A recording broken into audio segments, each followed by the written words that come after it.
Hola politecarios, bienvenidos a un nuevo episodio aquí en la Politeca.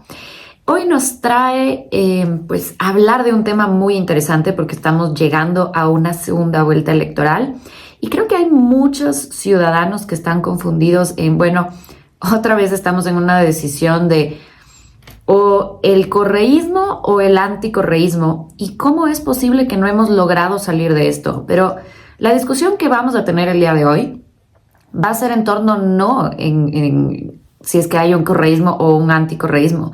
Vamos a estar hablando del voto nulo y el voto blanco, que se han convertido en el elector importantísimo, la real tercera opción en el Ecuador, y no ahorita en estas elecciones.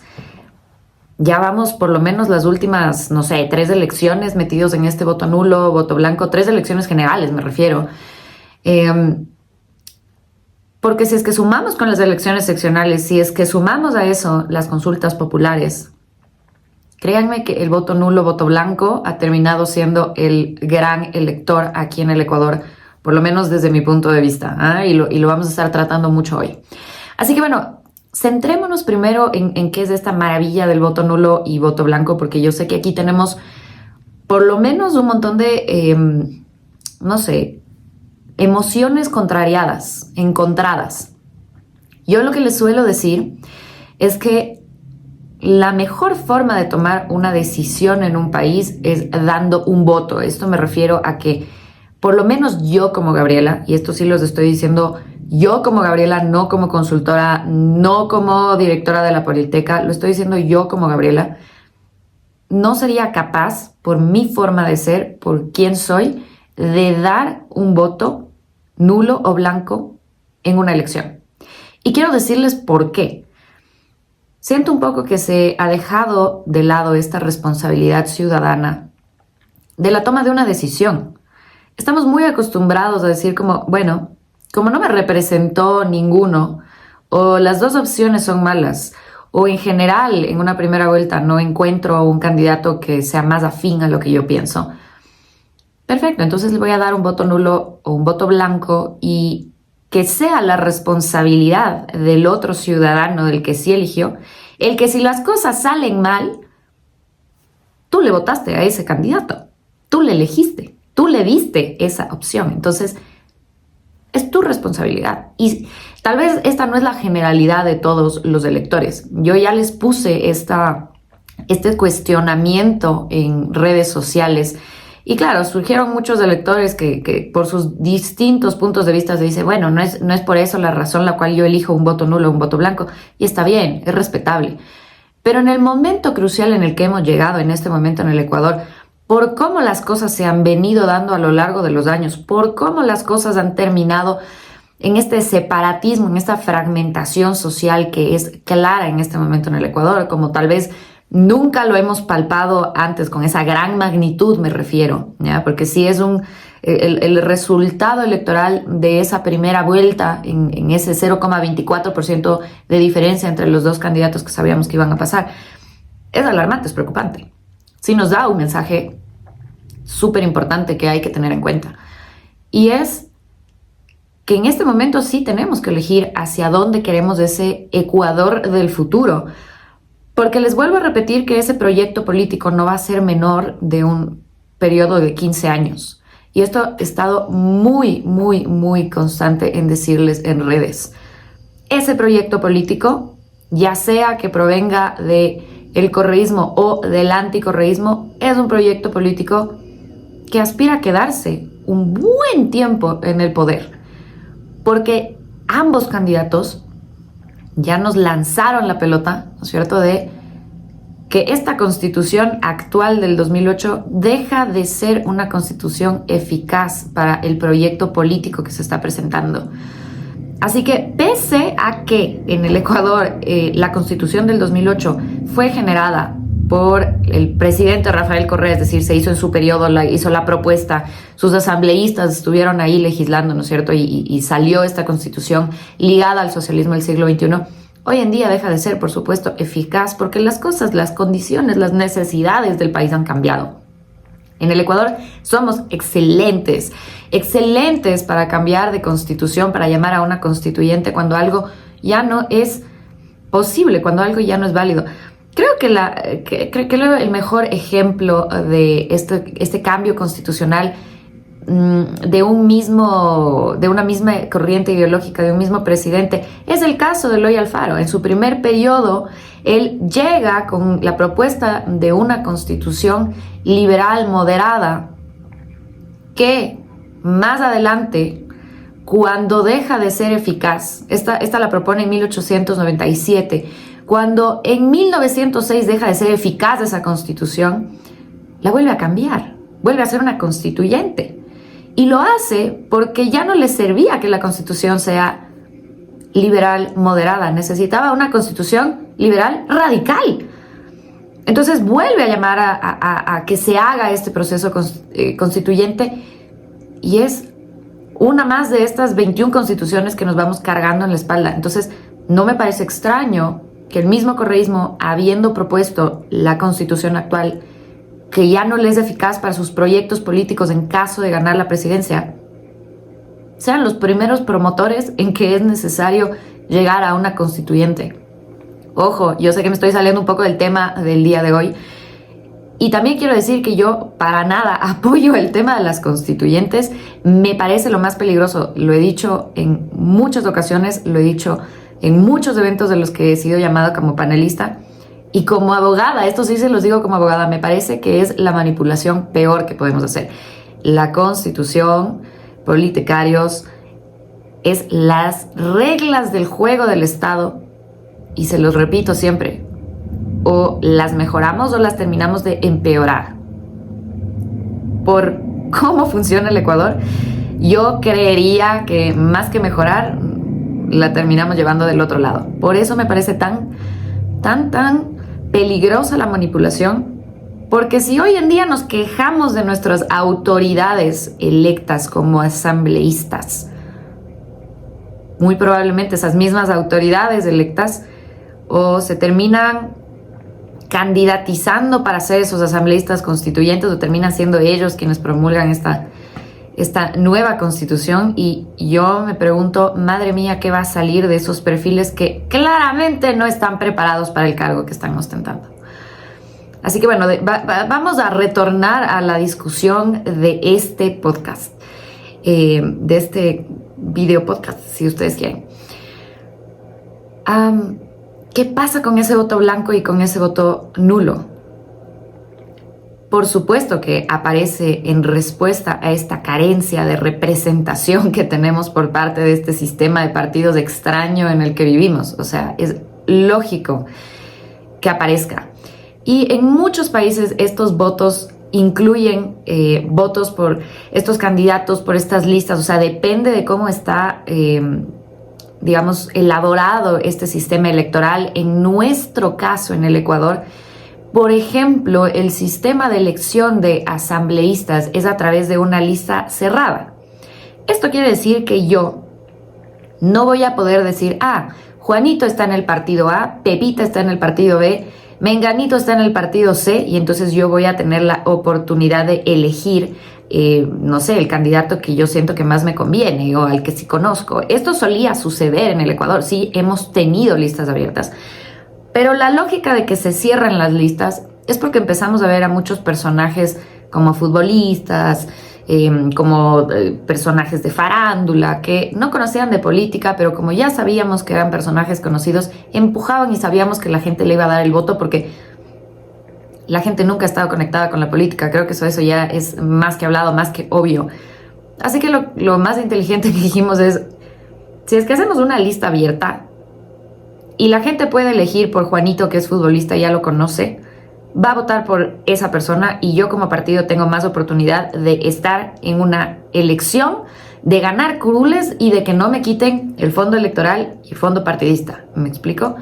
Entonces, si es que yo hago lista cerrada, dijo el CNE, tal vez evito que entren ciertos personajes por ser reconocidos, y obligo a los partidos a que hagan reales cuadros políticos y que empujen la lista. En la realidad, lo que ha sucedido es que el que termina empujando esas candidaturas, muchas veces desconocidas, porque no sabemos ni quiénes terminan siendo legisladores, pues termina siendo el candidato presidencial. Así funciona. Le fue muy bien, por ejemplo, a Izquierda Democrática en las elecciones del 2021, cuando a Javier Herbas, quien era outsider en esta época, le empezó a ir re bien en las votaciones. Le fue muy bien la estrategia de TikTok, además de que acabamos de salir de pandemia y todo el mundo tenía su teléfono. Y obviamente lanzó o jaló un montón de asambleístas que venían detrás. No importa quién haya sido el asambleísta, pero jaló votos, ¿ya?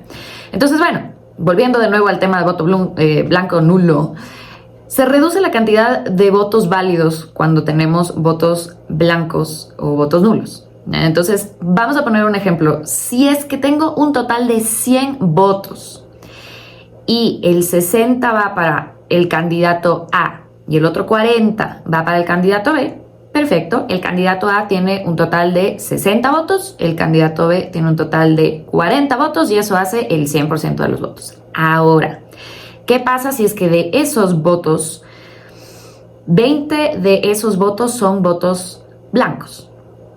Lo que va a pasar es que el candidato A se va a calcular 60 sobre 80 porque la totalidad ya deja de ser 100, termina siendo solamente los 80 y esto va a hacer que el candidato A tenga un total de 75%. Lo mismo le va a pasar al candidato B. Va a ser 40 sobre 80, ya no 40 sobre 100 y eso significa que el candidato B va a tener el 50%. Por ende, el candidato A realmente tiene el 75% y el candidato B realmente tiene el 50%. Ahora, les quiero compartir un poco de cómo han sido estos votos nulos, votos blancos en estos periodos que les comentaba. Así que aquí les va un par de datos. Porcentaje de votos nulos, hablemos de los votos nulos. El porcentaje de los votos nulos para el 2017. Teníamos que en primera vuelta fue alrededor de un 7,4%. En primera vuelta. En segunda vuelta fue un total del 6,31%. Para el 2021 esto incrementa. Salimos del 2017, acuérdense que ahí teníamos a Lenín Moreno, teníamos muchísimas revueltas sociales, había esta pugna ya súper marcada entre correísmo y anticorreísmo. Entonces aquí inclusive cuando gana la presidencia Lenín Moreno, acuérdense que toda la oposición sale durante, no sé, 10 días a la calle a protestar, inclusive que hubo fraude electoral porque nadie estaba de acuerdo, obviamente que se quede Lenín Moreno si es que es oposición. Se había ido la luz en el CNE, quedó ahí un conteo medio extraño, entonces había muchas cosas que hacía dudar a la ciudadanía sobre la legitimidad de la permanencia ahí del correísmo, porque todavía no se sabía para esa época que Lenín Moreno iba a dar un paso al costado. Para el 2021, pues llegamos a tener un incremento en ese voto nulo. Llegamos a un 9,55% en primera vuelta y estamos hablando, ¿no es cierto?, de que vuelve la participación de Guillermo Lasso, pero que no necesariamente termina de convencer al votante. Y para la segunda vuelta, ahí otra vez no sé si es que esto me representa, tenemos a un Guillermo Lasso versus un Andrés Arauz, es decir, un anticorreísmo versus correísmo, 16,26% de nulos. Para el 2023, en estas elecciones anticipadas, cuando nadie sabía qué pasaba en el Ecuador y todo el mundo estábamos tan preocupados, 6,77% en la primera vuelta, 7,75% en la segunda vuelta. Segunda vuelta entre Daniel Noboa y Luisa González. Y en este 2025, donde se vuelven a enfrentar mayoritariamente, digamos, estos personajes, y donde ya vimos que el resto de personajes, o sea, casi que estamos repitiendo de nuevo una segunda vuelta, creo yo. 6,8% en primera vuelta, veremos cuánto es el nulo en la segunda. Pero sí estamos en un punto crucial. Miren ustedes cómo obviamente siempre en una segunda vuelta esta tendencia tiende a incrementarse a excepción del 2017, ¿no? Siempre incrementa un poco más esta probabilidad de que haya un nulo porque ya te quedan las dos opciones que no necesariamente te representan, que es lo que ha pasado con Guillermo Lasso, que es lo que ha pasado probablemente el día de hoy con Daniel Noboa, si es que hablamos de la oposición al correísmo. Obviamente, si es que tú eres del correísmo, la opción que tienes es la que hay.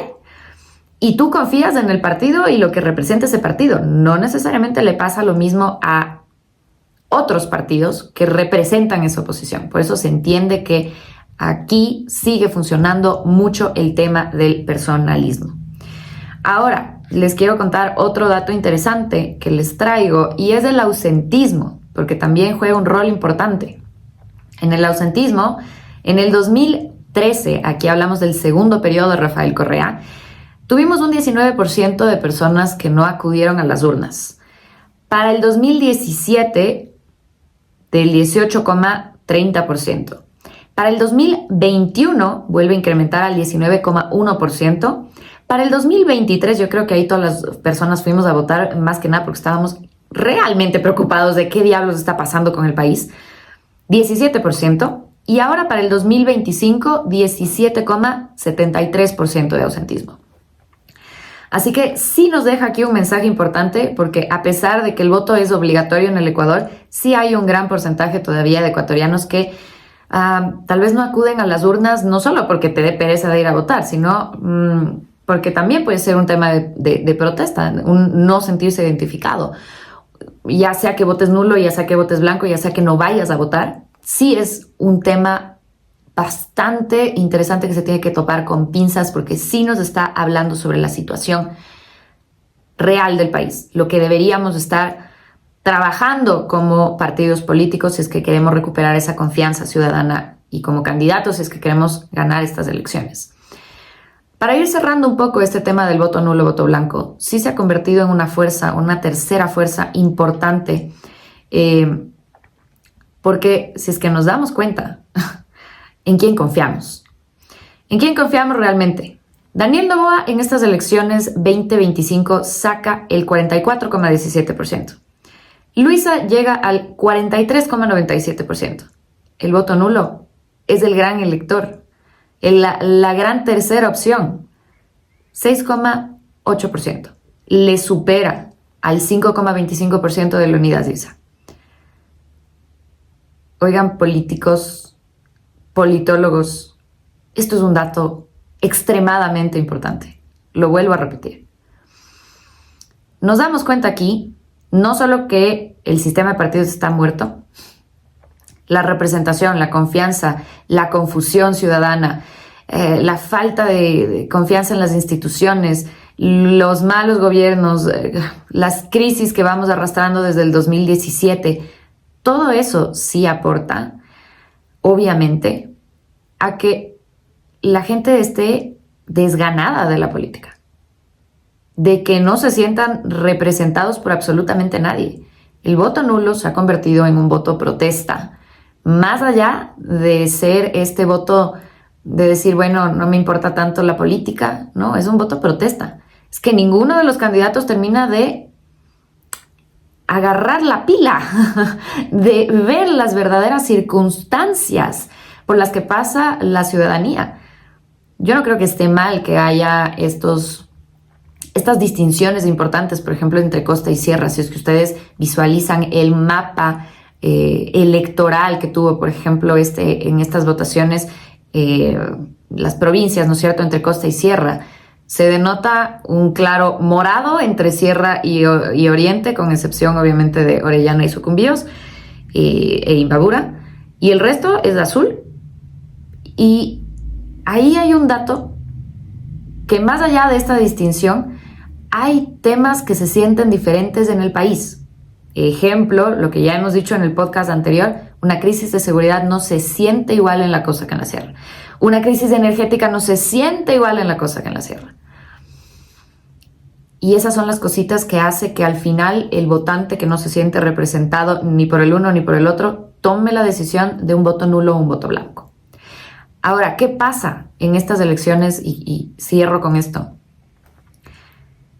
Estamos en un punto crucial de nuevo porque los datos son muy cercanos y aquí hay que pensar en el Ecuador de cómo quiero yo que sea mi país en los próximos 15, 20 años, porque hacia allá va a ir encaminado esa propuesta política. hoy como ciudadano tengo que pensar qué es lo que más me gusta o qué me gustaría a mí que sea el Ecuador. ¿Con qué países se está llevando la tendencia política que yo elija? Ya sea México, ya sea Estados Unidos, ya sea China, ya sea Rusia. ¿Qué personajes están detrás de esos personajes a los que yo voy a elegir? Ya sea la familia Noboa, ya sea Rafael Correa, ya sea Javier Milei, ya sea Elon Musk, ya sea Donald Trump, ya sea Andrés Manuel López Obrador. ¿Quién diablos apoya a esas candidaturas?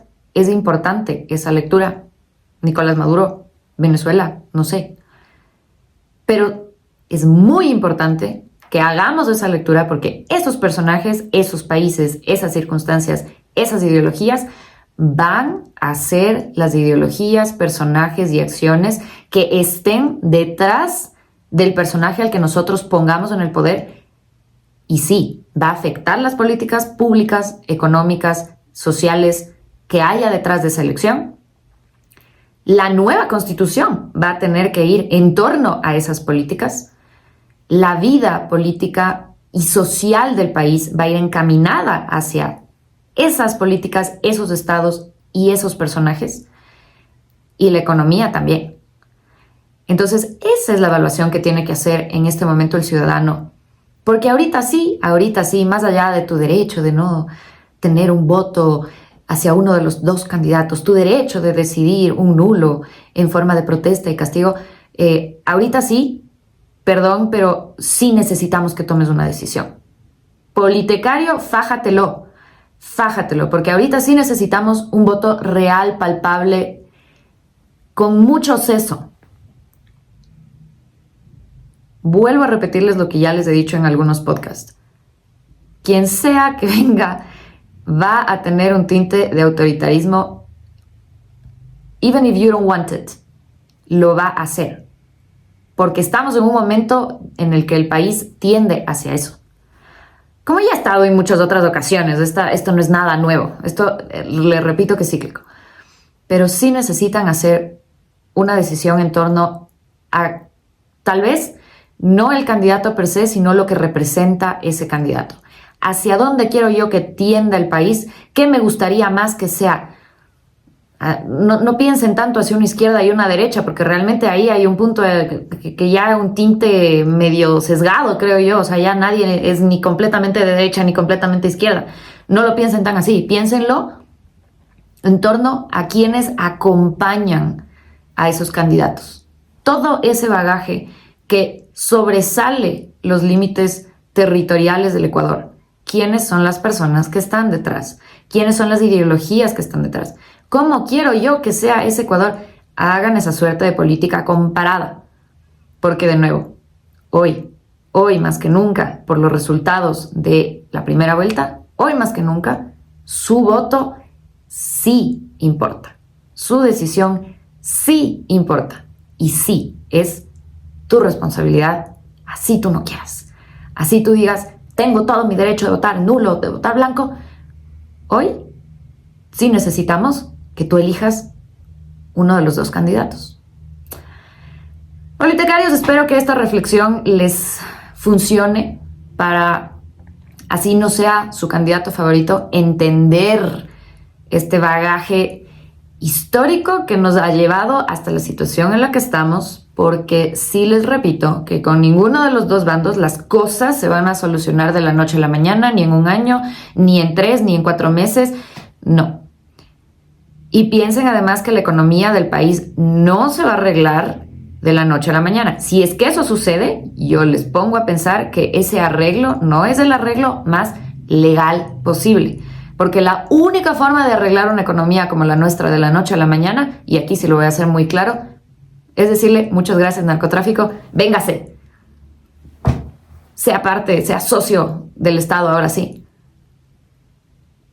De la forma legal, olvídenlo. Necesitamos una reconstrucción completa. Entonces yo les hago nota que si es que mañana las cosas se solucionan así, ¡pap!, de la noche a la mañana, duden que eso sea algo legal y preocúpense del punto en el que llega el Ecuador después de eso. Nos vemos en el siguiente podcast. Recuerden que estamos ahora ya en todas las redes sociales, LinkedIn, Instagram, TikTok, Facebook, YouTube, obviamente, donde se sientan más cómodos y seguimos conectados.